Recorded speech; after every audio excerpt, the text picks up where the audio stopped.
Half century হাঁকিয়ে বাংলাদেশকে জিতিয়ে record গড়ে ফেললেন লিটন কুমার দাস। টপকে গেলেন মাহমুদুল্লাহ রিয়াদকে, পেয়েছেন ম্যান অব দ্য ম্যাচের পুরস্কার। এশিয়া কাপে বাংলাদেশের শুরুটা হলো দারুণভাবে, আর সেই শুরুর নায়ক লিটন কুমার দাস। হংকং এর বিপক্ষে 144 রানের লক্ষ্যে তাড়া করতে নেমে 14 বল বাকি থাকতে 7 উইকেট হাতে রেখে জয় পেল বাংলাদেশ। তবে জয়টাকে ছাপিয়ে আলোচনায় উঠে এলো অধিনায়ক লিটনের ব্যাট। 39 বলে 59 রানের ঝড়ো ইনিংস খেলার পাশাপাশি ভেঙেছেন একের পর এক রেকর্ড।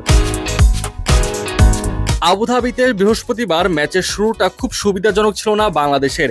দলীয় 47 রানের মধ্যেই ফিরে যান দুই ওপেনার, কিন্তু চাপের মধ্যে থেকেও লিটন দেখালেন তার নেতৃত্বের দৃঢ়তা। পাওয়ার প্লেতে আসে 51 রান, যা দলকে এগিয়ে রাখে। এরপর সপ্তম ওভারে ইয়াসিন মুর্তজাকে 4 মেরে লিটন পেছনে ফেলে দেন মাহমুদুল্লাহকে। এই রানেই তিনি হয়ে যান আন্তর্জাতিক টি-20তে বাংলাদেশের হয়ে দ্বিতীয় সর্বোচ্চ রান সংগ্রাহক। মাহমুদুল্লাহর 2444 রানের রেকর্ড ছাড়িয়ে লিটন তখন দাঁড়িয়ে গেলেন এক নতুন মাইল ফলকে। বাংলাদেশ যখন 13তম ওভারে পৌঁছায় দলীয় শতকে, তখনও অপরাজিত লিটন ছিলেন অটল। আরেকবার আলো ছড়ান 16তম ওভারে। ইয়াসিন মুর্তজার করা প্রথম বলকে ছক্কার জন্য পাঠিয়ে লিটন গড়ে ফেললেন আরেকটি কীর্তি। এটাই ছিল তার 78তম ছক্কা, যা তাকে এনে দিল আন্তর্জাতিক টি-20তে বাংলাদেশের হয়ে সবচেয়ে বেশি ছক্কা মারা ব্যাটারের মর্যাদা। এখানেও পেছনে ফেললেন মাহমুদুল্লাহকে।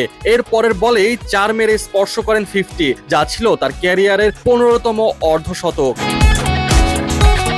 লিটনের ব্যাটিং এর ধারাবাহিকতা চোখে পড়ার মতো। শেষ 4 ইনিংসে এটি তার চতুর্থ 50, 6-4 আর 1 ছক্কায় সাজানো ইনিংস থামে 59 রানে। যখন দলীয় সংগ্রহ দাঁড়ায় 142, তখনই ভাঙে তার ও হৃদয়ের 95 রানের দুর্দান্ত জুটি। ম্যাচ শেষে লিটনের আন্তর্জাতিক টি-20 রান দাঁড়ায় 2496। সামনে আছে কেবল সাকিব আল হাসান, যার রান 2551।